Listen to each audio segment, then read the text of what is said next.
Hi friends, welcome back to our channel. Friends, ಇವತ್ತಿನ ವಿಡಿಯೋದಲ್ಲಿ front ಪಾರ್ಟಲ್ಲಿ ನಮಗೆ ಫಿಟ್ಟಿಂಗ್ ಕರೆಕ್ಟಾಗಿ ಬರಬೇಕಾದ್ರೆ ಬ್ಯಾಕ್ ಪಾರ್ಟ್ ಬೇಸ್ ಮೇಲೆ ನಾವು ಫ್ರಂಟ್ ಪಾರ್ಟನ್ನು ಯಾವ ರೀತಿ ಕಟ್ ಮಾಡ್ಕೊಳ್ಬೇಕಂತ ಹೇಳ್ಕೊಡ್ತಾ ಇದ್ದೀನಿ.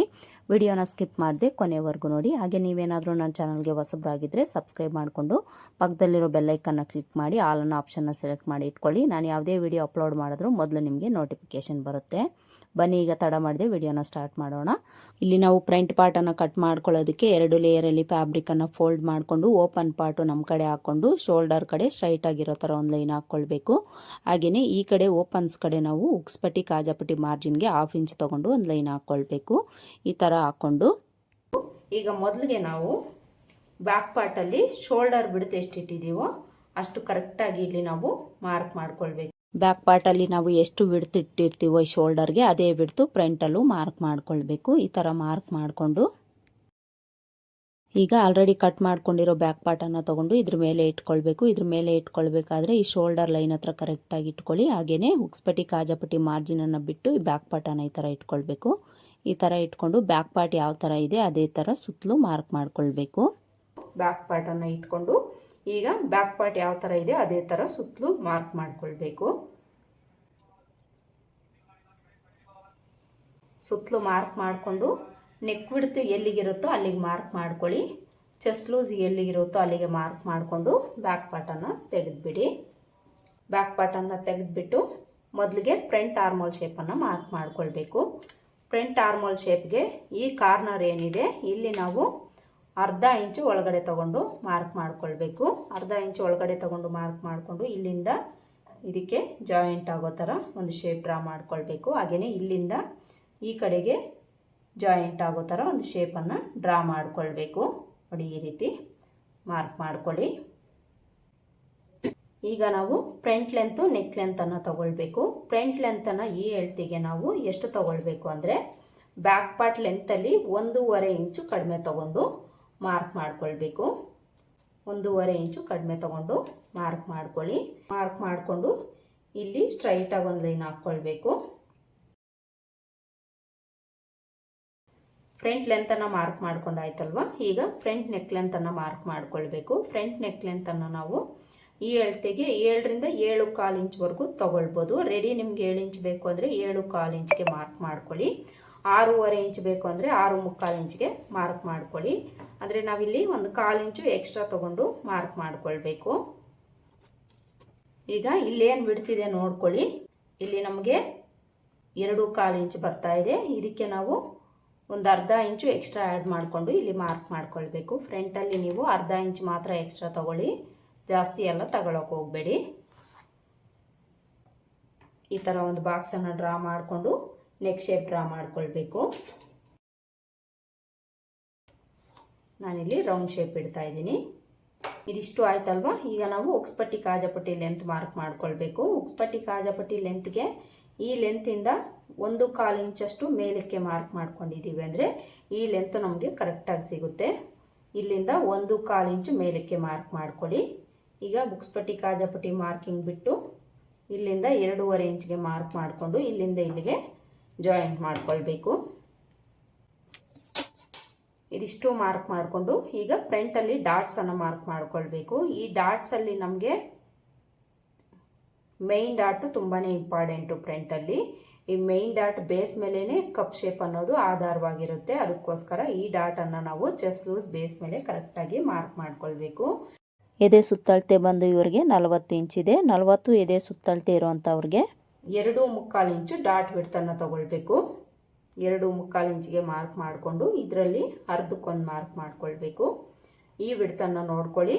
ಇದೇ ವಿಡ್ತು ಮೇಲೇನೂ ಇರೋ ಥರ ಮಾರ್ಕ್ ಮಾಡಿಕೊಂಡು ಒಂದು ಲೈನ್ ಹಾಕ್ಕೊಳ್ಳಿ. ಡಾಟ್ ಲೆಂತು 2.5 ಇಂಚು ತಗೊಳ್ಳಿ. ಈ ರೀತಿ ಮೈನ್ ಡಾಟನ್ನು ನಾವು ಮಾರ್ಕ್ ಮಾಡ್ಕೊಳ್ಬೇಕು. ಇದಕ್ಕಿಂತ ಜಾಸ್ತಿ ಇಟ್ಟರೆ ನಿಮಗೆ ಕಪ್ಸ್ ಹತ್ರ ಲೂಸ್ ಬಂದ್ಬಿಡುತ್ತೆ. ಇದಕ್ಕಿಂತ ಕಡಿಮೆ ಇಟ್ಟರೆ ಕಪ್ಸ್ ಹತ್ರ ಟೈಟ್ ಆಗಿಬಿಡುತ್ತೆ. ಕಂಪಲ್ಸರಿ ನೀವು ಈ ಡಾಟನ್ನು ಚೆಸ್ಟ್ ಲೂಸ್ ಬೇಸ್ ಮೇಲೇ ತಗೊಳ್ಬೇಕು. ಇನ್ನು ನಾವೀಗ ಈ ಸೈಡ್ ಲೆಂತನ್ನು ತಗೊಳ್ಳೋಣ. ಈ ಸೈಡಲ್ಲೂ ಅಷ್ಟೇ 1ರಿಂದ 1.25 ಇಂಚಷ್ಟು ಮೇಲಕ್ಕೆ ಮಾರ್ಕ್ ಮಾಡಿಕೊಂಡು ಇಲ್ಲಿಂದ ಕ್ರಾಸಾಗಿ ಲೈನ್ ಹಾಕ್ಕೊಳ್ಳಿ. 4ನೇ ಡಾಟ್ ಏನಾದರೂ ಹಿಡಿತೀವಿ ಅನ್ನೋಂಗಿದ್ರೆ 1/2 ಇಂಚಷ್ಟು ಮಾತ್ರ ನೀವು ಮೇಲಕ್ಕೆ ಮಾರ್ಕ್ ಮಾಡ್ಕೊಳ್ಳಿ. 4ನೇ ಡಾಟ್ ಹಿಡಿಯಲ್ಲ ಅನ್ನಂಗಿದ್ರೆ 1ರಿಂದ 1.25 ಇಂಚಷ್ಟು ಮೇಲಕ್ಕೆ ನೀವು ಮಾರ್ಕ್ ಮಾಡ್ಕೊಳ್ಬೋದು. ಇಲ್ಲಿ ಒಂಚೂರು ಈ ರೀತಿ ಶೇಪ್ ಕೊಟ್ಟು ಮಾರ್ಕ್ ಮಾಡ್ಕೊಳ್ಳಿ. ಈ ಥರ ಲೈನ್ ಹಾಕ್ಕೊಂಡು ಈಗ ನಾವಿಲ್ಲಿ ಸೊಂಟದ ಲೂಸನ್ನು ಮಾರ್ಕ್ ಮಾಡ್ಕೊಳ್ಬೇಕು. ಸೊಂಟದ ಲೂಸು ಬ್ಯಾಕ್ ಪಾರ್ಟಲ್ಲಿ ಎಷ್ಟು ಇಟ್ಟಿರ್ತೀವೋ ಫ್ರಂಟಲ್ಲೂ ಅಷ್ಟೇ ತಗೊಳ್ಬೇಕಾಗುತ್ತೆ. ಇಲ್ಲಾಂದರೆ ಇಲ್ಲಿ ನಮಗೆ ಉಕ್ಸ್ಪಟ್ಟಿ ಕಾಜಾಪಟ್ಟಿ ಹತ್ರ ಗ್ಯಾಪ್ ಬಂದ್ಬಿಡುತ್ತೆ. ನೋಡ್ಕೊಳ್ಳಿ ನೀವು ಇಲ್ಲಿಂದ ಇಲ್ಲಿಗೆ ಎಷ್ಟಿದೆ ನೋಡಿಕೊಂಡು ಈ ಬಿಡ್ತು ಬಿಟ್ಟು ಡಾಟ್ ಬಿಡ್ತು ಬಿಟ್ಟು ಬ್ಯಾಕ್ ಪಾರ್ಟಲ್ಲಿ ನೀವು ಎಷ್ಟಿಟ್ಟಿರ್ತೀರೋ ಅದಕ್ಕೆ 2 ಇಂಚು ಎಕ್ಸ್ಟ್ರಾ ಆ್ಯಡ್ ಮಾಡಿಕೊಂಡು ನೀವು ಮಾರ್ಕ್ ಮಾಡ್ಕೊಳ್ಳಿ. ರೆಡಿ ಎಷ್ಟು ಇಟ್ಟಿರ್ತೀರೋ ಅಷ್ಟಕ್ಕೆ ಮಾರ್ಕ್ ಮಾಡ್ಕೊಳ್ಳಿ. ಅಲ್ಲಿಂದ 2 ಇಂಚು ಮಾರ್ಜಿನ್ ತಗೊಂಡು ಮಾರ್ಕ್ ಮಾಡಿಕೊಂಡು ಚೆಸ್ಟ್ ಲೂಸ್ಗೆ ಜಾಯಿಂಟ್ ಮಾಡ್ಕೊಳ್ಳಿ. ಇನ್ನು ನಾವೀಗ ಉಕ್ಸ್ಪಟ್ಟಿ ಕಡೆ ಡಾಟು ಆರ್ಮೋಲ್ ಡಾಟನ್ನು ಮಾರ್ಕ್ ಮಾಡ್ಕೊಳ್ಬೇಕು. ಈ ಡಾಟ್ಸ್ ನಮಗೆ ತುಂಬಾ ಸಿಂಪಲ್ಲು, ಯಾವುದೇ ಬ್ಲೌಸ್ಗಾದರೂ ಸೇಮ್ ಮೆಥಡ್ ಇರುತ್ತೆ. ಇದರಲ್ಲಿ ನಮಗೆ ಯಾವುದೇ ಥರ ಚೇಂಜಸ್ ಅನ್ನೋದು ಆಗೋದಿಲ್ಲ. ಉಕ್ಸ್ಪಟ್ಟಿ ಕಡೆ ಡಾಟ್ಗೆ ಈ ಲೆಂತಲ್ಲಿ ಅರ್ಧಕ್ಕೊಂದು ಮಾರ್ಕ್ ಮಾಡಿಕೊಂಡು ಈ ಕಡೆ 1/4 ಇಂಚು ಬಿಡ್ತು, ಈ ಕಡೆ 1/4 ಇಂಚು ಬಿಡ್ತು ತಗೊಳ್ಳಿ. ಡಾಟ್ ಲೆಂತು 2.5 ಇಂಚು ತಗೊಳ್ಳಿ. ಇನ್ನು ಆರ್ಮೋಲ್ ಡಾಟ್ಗೆ ಸ್ಕೇಲ್ನ ಈ ಥರ ಸ್ಟ್ರೈಟಾಗಿ ಇಟ್ಕೊಂಡು ಒಂದು ಲೈನ್ ಹಾಕ್ಕೊಳ್ಳಿ. ಬಿಡ್ತು ಈ ಕಡೆ 1/4 ಇಂಚು ತಗೊಳ್ಳಿ, ಈ ಕಡೆ 1/4 ಇಂಚು ತಗೊಳ್ಳಿ. ಈ ಡಾಟ್ ಲೆಂತನ್ನು ನೀವು ಇವೆರಡರ ಮಧ್ಯೆ ಇರೋ ಗ್ಯಾಪ್ ತಗೊಂಡು ಮಾರ್ಕ್ ಮಾಡ್ಕೊಳ್ಳಿ. ಕರೆಕ್ಟಾಗಿ ನಿಮಗೆ ಈ ಲೆಂತ್ ಸಿಗುತ್ತೆ ನೋಡಿ. ಇದಿಷ್ಟೇ ನಾವು ಫ್ರಂಟ್ ಪಾರ್ಟಲ್ಲಿ ಟಾಪ್ ಸೈಡ್ಗೆ ಮಾರ್ಕ್ ಮಾಡ್ಕೊಳ್ಳೋದು. ಈಗ ನಾವು ಕ್ರಾಸ್ ಬೆಲ್ಟನ್ನು ಮಾರ್ಕ್ ಮಾಡ್ಕೊಳ್ಬೇಕು. ಇದಿಷ್ಟನ್ನು ಮಾರ್ಕ್ ಮಾಡ್ಕೊಂಡಿದ್ದೀವಿ ಅಂದರೆ ಆಲ್ಮೋಸ್ಟ್ ನಮಗೆ ಫಿಟ್ಟಿಂಗ್ ಅನ್ನೋದು ಕರೆಕ್ಟಾಗಿ ಬರುತ್ತೆ. ಸೇಮ್ ನೀವು ಇದೇ ಥರ ನಾನು ಹೇಳ್ಕೊಟ್ಟಿರೋ ಮೆಥಡಲ್ಲೇ ಫ್ರಂಟ್ ಪಾರ್ಟನ್ನು ನೀವು ಕಟ್ ಮಾಡ್ಕೊಳ್ಳಿ. ಫ್ರಂಟ್ ಪಾರ್ಟಲ್ಲಿ ನಿಮಗೆ ಯಾವುದೇ ಥರ ಪ್ರಾಬ್ಲಮ್ ಅನ್ನೋದು ಬರೋದಿಲ್ಲ. ಈಗ ನಾವು ಕ್ರಾಸ್ ಬೆಲ್ಟ್ ಮಾರ್ಕಿಂಗ್ ಮಾಡ್ಕೊಳ್ಳೋಣ. ಕ್ರಾಸ್ ಬೆಲ್ಟ್ಗೆ ಈ ಅಳತೆಗೆ ನಾವು ಮಾರ್ಜಿನ್ನು ಸೇರಿಸಿ ಒಂದು 4 ಇಂಚು ಲೆಂತ್ ತೊಗೊಂಡಿದ್ದೀವಿ ಅಂದರೆ ಕರೆಕ್ಟಾಗಿ ಸರಿ ಹೋಗುತ್ತೆ. 4 ಇಂಚು ಲೆಂತ್ ತಗೊಳ್ಳಿ. ಸ್ಟ್ರೈಟಾಗಿ ಒಂದು ಲೈನನ್ನು ಹಾಕ್ಕೊಳ್ಳಿ. ಇನ್ನು ಈ ಡಾಟ್ ಕೆಳಗಡೆ ಶೇಪ್ಗೆ ನಾವು ಈ ಲೆಂತಲ್ಲಿ 1 ಇಂಚು ಇಲ್ಲ 3/4 ಇಂಚಷ್ಟು ಕಡಿಮೆ ತಗೊಂಡು ಮಾರ್ಕ್ ಮಾಡ್ಕೊಳ್ಬೇಕು. ಇದೇ ಲೆಂತು ಸೈಡಲ್ಲೂ ಸಹ ತಗೊಳ್ಬೇಕು. ಈಗ ಈ ಮಾರ್ಕಿಂಗ್ಸನ್ನು ಜಾಯಿಂಟ್ ಮಾಡ್ಕೊಳ್ಬೇಕು. ಕ್ರಾಸ್ ಬೆಲ್ಟ್ನ ಲೆಂತ್ ಮಾರ್ಕ್ ಮಾಡ್ಕೊಂಡಾಯಿತು. ಈಗ ವಿಡ್ತ್ ಮಾರ್ಕ್ ಮಾಡ್ಕೊಳ್ಬೇಕು. ವಿಡ್ತನ್ನು ನಾವು ಬ್ಯಾಕ್ ಪಾರ್ಟ್ ವಿಡ್ತ್ ಎಷ್ಟಿದೆ ಅಷ್ಟು ತೊಗೊಂಡಿದ್ದೀವಿ ಅಂದರೆ ಕರೆಕ್ಟಾಗಿ ಸರಿ ಹೋಗುತ್ತೆ. ಬ್ಯಾಕ್ ಪಾರ್ಟನ್ನು ಇಟ್ಕೊಂಡು ಈ ರೀತಿ ಮಾರ್ಕ್ ಮಾಡ್ಕೊಳ್ಳಿ. ಕ್ರಾಸ್ ಬೆಲ್ಟ್ಗೂ ಸಹ ನಾವು ಮಾರ್ಕ್ ಮಾಡ್ಕೊಂಡಾಯಿತು. ಈಗ ಇದನ್ನು ಕಟ್ ಮಾಡ್ಕೊಳ್ಳೋಣ. ಈ ವಿಡಿಯೋ ನಿಮಗೆ ಹೆಲ್ಪ್ಫುಲ್ ಅಂತ ಅನಿಸಿದರೆ ವಿಡಿಯೋನ ಆದಷ್ಟು ಶೇರ್ ಮಾಡಿ. ಹಾಗೆಯೇ ವಿಡಿಯೋಗೆ ಒಂದು ಲೈಕ್ ಕೊಡೋದನ್ನು ಮರಿಬೇಡಿ. ಹಾಗೆಯೇ ನೀವೇನು ನನ್ನ ಚಾನಲ್ನ ಸಬ್ಸ್ಕ್ರೈಬ್ ಮಾಡ್ಕೊಳ್ಳದೆ ಏನಾದರೂ ನೋಡ್ತಾ ಇದ್ದರೆ ಸಬ್ಸ್ಕ್ರೈಬ್ ಮಾಡಿಕೊಂಡು ಪಕ್ಕದಲ್ಲಿರೋ ಬೆಲ್ಲೈಕನ್ನ ಕ್ಲಿಕ್ ಮಾಡಿ ಆಲ್ ಅನ್ನೋ ಆಪ್ಷನ್ನ ಸೆಲೆಕ್ಟ್ ಮಾಡಿ ಇಟ್ಕೊಳ್ಳಿ. ನಾನು ಯಾವುದೇ ವಿಡಿಯೋ ಅಪ್ಲೋಡ್ ಮಾಡಿದ್ರೂ ಮೊದಲು ನಿಮಗೆ ನೋಟಿಫಿಕೇಷನ್ ಬರುತ್ತೆ.